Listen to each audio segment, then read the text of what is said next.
आचार्य भगवंतों ने मुक्ति का मार्ग भेद ज्ञान बताया, विरसशील संयम नहीं बताए, निर्वृत्ति प्रवृत्ति ये नहीं बताया। तो ये भेद ज्ञान क्या चीज़ है भैया? ये भेद ज्ञान करने में पसीना छूट जाता है। ये परिणाम मेरे में नहीं है, ये श्रद्धान करके तो देखो।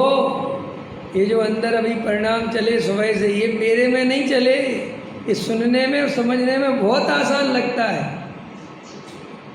आपको मैं सुना रहा हूँ ना देवेंद्र जी कि आपके अंदर मोह राग द्वेष नहीं है, सुनने में तो बहुत अच्छा लगता है कि हाँ, लेकिन जब अनुभव करने बैठेंगे, समझ में आया, जब शांति से बैठेंगे तो ये मोह राग द्वेष ही मेरे में है। मेरा कोई शुद्ध बुद्ध आत्मा नहीं है, मैं तो अशुद्ध आत्मा हूँ, रागी द्वेषी मोह, ऐसी अनुभूति चलती है। आधा घंटा 15 मिनट मैं कौन हूँ तो ब्लैंक हो जाता है, मैं कौन हूँ। ये शास्त्रों में से पढ़ के मैं आत्मा हूँ, मैं शुद्ध आत्मा हूँ, मैं ज्ञाता हूँ, मैं ज्ञाया, ये सब बातें रट तो ली, लेकिन जब ये कहो कि शास्त्रों की बातें याद मत करो और अंदर अनुभव करके बताओ कि तुम कौन हो, तो अगर शास्त्रों को हटा दिया जाए, उन बातों को हटा दिया जाए और फिर पूछा जाए कि अब बताओ कौन हो, तो ब्लैंक है, नहीं पता मैं कौन हूँ। फिर मैं कौन हूँ कि जिस समय जो परिणाम चल रहा है, जिस समय जो स्वांग चल रहा है, उस समय वो मैं हूँ। देखो बचपन से लेके जब अपन पढ़ते थे बचपन में, तो अपन को पढ़ाई करना कितना झंझट लगता था। स्कूल के एग्ज़ाम आना, समझ में आया, वो झंझट लगती थी। फिर कोई बच्चा परेशान करता है तो लगता था कब स्कूल बदले, कब क्लास बदले और ये बच्चा फेल हो जाए। समझ में, उस समय छोटी छोटी चीज़ें हैं, सुबह उठ के भागना, होमवर्क करना, कॉपी बनाना, लिखना, ऐसा लगता था हे भगवान, दुनिया का सबसे बड़ा नरक ये पढ़ाई है। समझ में, ये पढ़ाई से कब मुक्ति मिलेगी, लगता कि नहीं लगता? लेकिन एक बात बताओ, उस पढ़ाई से मुक्ति मिल गई तो सुख मिला?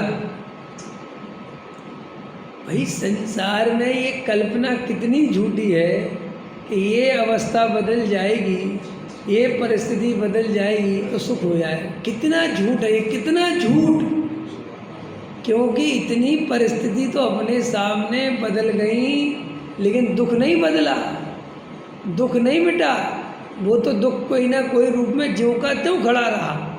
और हमें हमेशा दुख परिस्थितियों से आता हुआ दिखता है, तो हमेशा सोचते हैं कि ये परिस्थिति बदल जाएगी तो सुख हो जाएगा, लेकिन सुख नहीं होता। ऐसा लगता काश छोटी जगह पे चले जाते जहाँ कोई नहीं होता, अपना एक छोटा मकान होता, बढ़िया शांति से रह, लगता है ही अपने को। लेकिन जब वहाँ जाओगे तो वहाँ की अपनी प्रॉब्लम्स खड़ी हो जाएंगी। वहाँ बीमार पड़ोगे तो हॉस्पिटल नहीं मिलेगा, समय पे साधन नहीं मिलेगा। पता चला बड़े शहर में आने के लिए 6 घंटे चाहिए और वो आदमी के रास्ते में सांस रुक रही। अब लग रहा कि काश हम बड़े शहर में होते। नहीं समझ में आया? अब बच्चे को पढ़ाना है, छोटे गांव में रहते हो और बच्चे की पढ़ाई दिल्ली में होनी है, तो उसके लिए दिल्ली कितनी बड़ी चीज़ है। आया समझ में कि नहीं? तो वो तो अपने मन का भ्रम है। आचार्य कहते संसार में किसी भी क्षेत्र में, किसी भी काल में, किसी भी भाव में, किसी भी भव में, कहीं पर भी अगर सुख होता तो हम तुझे बता देते कि वहाँ चला जा, वहाँ सुख है। लेकिन ना बचपने में सुख है, न जवानी में सुख है, न बुढ़ापे में सुख है, न शादी करके सुख है, न शादी नहीं करके सुख है, न बच्चे करके सुख है, न नहीं करके सुख है, न पैसे में सुख है, न गरीबी में सुख है, न महल में सुख है, न झोपड़ी में सुख है, न पुरुष पने में सुख है, न स्त्री पने में सुख है, न बचपने में सुख है, न जंगल में सुख है, न बाजार में सुख है। बाहर में कहीं पर भी सुख है ही नहीं। न विदेशों में सुख है, विदेशों में लगता है लोग बड़े मज़े कर रहे हैं, बड़े अच्छे से रह रहे हैं। भैया अगर वास्तव में बहुत अच्छे से रह रहे होते, आनंद से रह रहे होते और अपने में तृप्त होते तो हमसे आत्मा की बात क्यों सुनते? कहीं ना कहीं दुख का अनुभव करते हैं ना। आप क्या सोचते हो?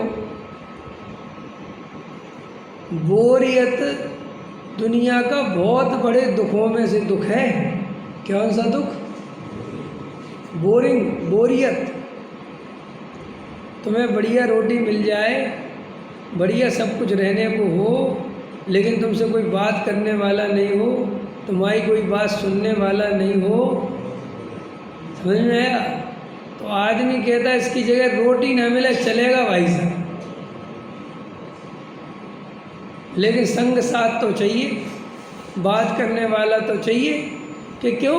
तुम्हें कोई दुख है? कि यही महा दुख है। आप समझ में कि नहीं समझ में आया? अरे बहुत दुख है भैया, बहुत दुख है। क्या करें?